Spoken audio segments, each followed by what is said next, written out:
ನಮಸ್ಕಾರ ಎಲ್ರಿಗೂ, welcome to ಆಶಾರ. ಇವತ್ತಿನ ಸ್ಪೆಷಲು ಮೊಟ್ಟೆ ಕೋಳಿ ಸಾರು. ಅದರಲ್ಲೂ ಅವರೆಕಾಯಿ ಸೀಸನ್ ಅಲ್ವಾ, ಇದಕ್ಕಿದ ಬೇಳೆ ಹಾಕಿ ಮೊಟ್ಟೆ ಕೋಳಿ ಸಾರನ್ನು ಮಾಡ್ತಾಯಿದ್ದಾರೆ. ಅದು ನನ್ನ ತಂಗಿ. ಸೊ ಹೇಗೆ ಮಾಡ್ತಾರೆ ಅನ್ನೋದನ್ನು ನಾನು ನಿಮ್ಮ ಜೊತೆ ಶೇರ್ ಮಾಡ್ಕೊತಾ ಇದ್ದೀನಿ. ವಿಡಿಯೋನ ಎಲ್ಲೂ ಸ್ಕಿಪ್ ಮಾಡದೆ ಕೊನೆವರೆಗೂ ನೋಡಿ. ಹಾಗೆ ಯಾರಾದರೂ ಹೊಸಬ್ರು ನೋಡ್ತಾ ಇದ್ದರೆ ಪ್ಲೀಸ್ ಚಾನಲ್ಗೆ ಸಬ್ಸ್ಕ್ರೈಬ್ ಮಾಡಿಕೊಂಡು ವಿಡಿಯೋನ ಕೊನೆವರೆಗೂ ನೋಡಿ ಅಂತ ಕೇಳ್ಕೊತಾ ಇವತ್ತಿನ ವಿಡಿಯೋ ನಿಮ್ಮ ಜೊತೆ ಶೇರ್ ಮಾಡ್ತಾಯಿದ್ದೀನಿ. ಮೊದಲಿಗೆ ಇಲ್ಲಿ ಚಿಕನ್ನೆಲ್ಲ ನೀಟಾಗಿ ತೊಳೆದು ಎತ್ತಿಟ್ಕೊತಾ ಇದ್ದಾರೆ. ಇಲ್ಲಿ ನಾವು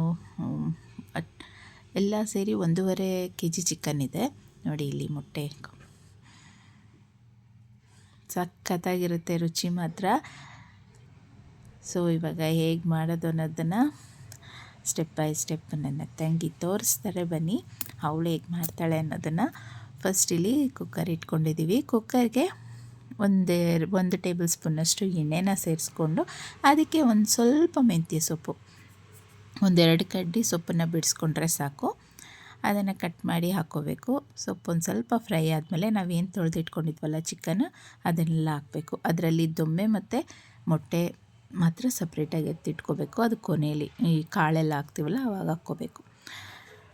ಸೊ ಚಿಕನ್ನ ಹಾಕಿದ್ದಾಯಿತು. ಚಿಕನ್ಗೆ ಸ್ವಲ್ಪ ಅರಿಶಿನ ಪುಡಿ ಹಾಕ್ಕೊಂಡು ಚೆನ್ನಾಗಿ ಮಿಕ್ಸ್ ಮಾಡ್ಕೊತಾ ಇದ್ದಾಳೆ.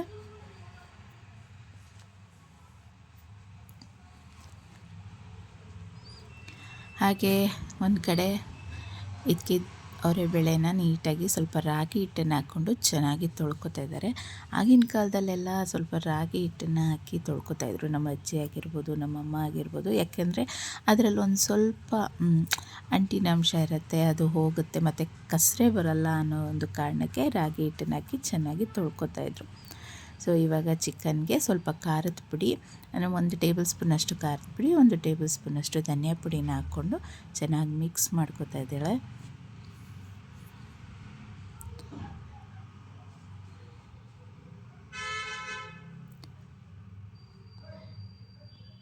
ಸೊ ಈಗ ಸ್ವಲ್ಪ ನೀರನ್ನು ಹಾಕ್ಕೊಂಡು, ನಮಗೆ ಸೂಪ್ ಏನಾದರೂ ಬೇಕು ಅಂದರೆ, ಮಕ್ಕಳಿಗೆಲ್ಲ ಸೂಪ್ ಒಳ್ಳೆಯದು. ಸೊ ಅವ್ರು ಏನಾದರೂ ಕುಡಿತಾರೆ ಅಂದರೆ ಅದಕ್ಕೆ ಒಂದು 5-6 ಹೆಸರು ಬೆಳ್ಳುಳ್ಳಿ ಮತ್ತು ಸ್ವಲ್ಪ ಪುದೀನ ಸೊಪ್ಪನ್ನು ಕಟ್ ಮಾಡಿ ಸೇರಿಸ್ಕೊಂಡು, ಸ್ವಲ್ಪ ಉಪ್ಪು ಮತ್ತು ನೀರು ಎಷ್ಟು ಬೇಕೋ ಅಷ್ಟನ್ನು ಸೇರಿಸಿ ಚೆನ್ನಾಗಿ ಮಿಕ್ಸ್ ಮಾಡಿಕೊಂಡು ಕುಕ್ಕರ್ ಲಿಡ್ನ ಕ್ಲೋಸ್ ಮಾಡಿ ಒಂದು 3-4 ವಿಷಲ್ ಕೂಗಿಸ್ಬೇಕು.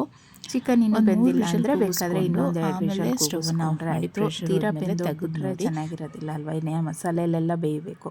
ಸೊ ಅದಕ್ಕೋಸ್ಕರ ಮಿಡ್ಲಲ್ಲಿ ಒಂದು ಸಲ ಓಪನ್ ಮಾಡಿ ನೋಡಿ, ಬೆಂದಿಲ್ಲ ಅಂದರೆ ಇನ್ನೊಂದೆರಡು ವಿಷಲ್ ಕೂಗಿಸ್ಕೊಳ್ಳಿ. ಚಿಕನ್ ಬೇಯೋಷ್ಟರಲ್ಲಿ ನಾವಿಲ್ಲಿ ಮಸಾಲೆಗೆ ರೆಡಿ ಮಾಡ್ಕೊಂಬಿಡ್ತಾ ಇದ್ದೀವಿ.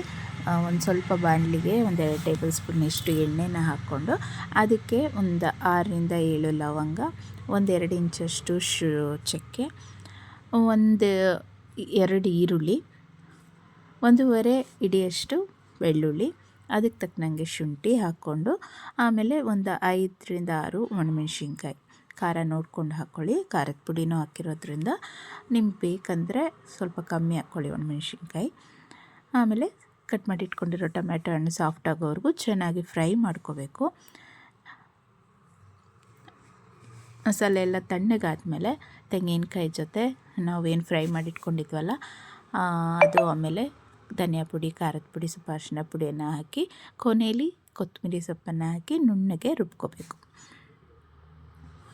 ಸೊ ಮಸಾಲೆ ಎಲ್ಲ ಇಲ್ಲಿ ನುಣ್ಣಗೆ ರುಬ್ಕೊಂಡಿದ್ದಾಗಿದೆ. ಒಂದು ಸಲ ಚೆಕ್ ಮಾಡ್ಕೊಳ್ಳೋಣ. ನೋಡಿ, ಇನ್ನೂ ಬೆಂದಿಲ್ಲ. ಸೊ ಆಗಿನ ಕಾಲದಲ್ಲೆಲ್ಲ ಬೆಂದಿಲ್ಲ ಅಂದರೆ ಪಪ್ಪಾಯ ಕಾಯಿ, ಪರಂಗಿಕಾಯಿ ಹಾಕೋರು, ಈ ರೀತಿ ತೆಂಗಿನ ಚಿಪ್ಪನ್ನು ಹಾಕೋರು. ನಮ್ಮ ಮನೇಲಿ ತೆಂಗಿನ ಚಿಪ್ಪನ್ನು ಹಾಕ್ತಾಯಿದ್ದೀವಿ ನಂತೆ. ಸೊ ನೀವೆಲ್ಲ ಏನು ಮಾಡ್ತೀರಾ, ನಾನ್ ವೆಜ್ ತಿನ್ನೋರು? ಬೆಂದಿಲ್ಲ ಅಂದರೆ ಯಾವ ಟ್ರಿಕ್ನ ಯೂಸ್ ಮಾಡ್ತೀರಾ ಅಂತ ನನಗೆ ಕಮೆಂಟ್ ಬಾಕ್ಸಲ್ಲಿ ತಿಳಿಸಿ. ಸೊ ನಾವಿಲ್ಲಿ ತೆಂಗಿನ ಚಿಪ್ಪನ್ನು ಹಾಕ್ತಾಯಿದ್ದೀವಿ. ತೆಂಗಿನ ಚಿಪ್ಪನ್ನು ಹಾಕಿ ಮತ್ತೊಂದೆರಡು ವಿಷಲ್ ಕೂಗಿಸ್ಕೊಂಡು ನಂತರ ಬೆಂದಿತ್ತು, 3/4 ಭಾಗ ಬೆಂದಿತ್ತು. ಸೊ ಇವಾಗ ನಾವೇನು ರುಬ್ಬಿಟ್ಕೊಂಡಿದ್ವಲ್ಲ ಆ ಮಸಾಲೆಯನ್ನೆಲ್ಲ ಹಾಕಿ ಇನ್ನೊಂದೆರಡು ವಿಷಲ್ ಕೂಗಿಸ್ಕೊತಾ ಇದ್ದೀವಿ. ಸೊ ಆಲ್ಮೋಸ್ಟ್ ಅಲ್ಲಿ ಬೆಂದಿದೆ. ಇವಾಗ ತೆಂಗಿನ ಚಿಪ್ಪನ್ನು ಎತ್ತಿ ಪಕ್ಕದಲ್ಲಿ ಇಟ್ಬಿಟ್ಟು ಈಗ ನಾವು ಕಾಳನ್ನು ಹಾಕ್ಕೋತಾ ಇದ್ದೀವಿ. ಇದಕ್ಕೆ ಬೇಳೆಕಾಳನ್ನು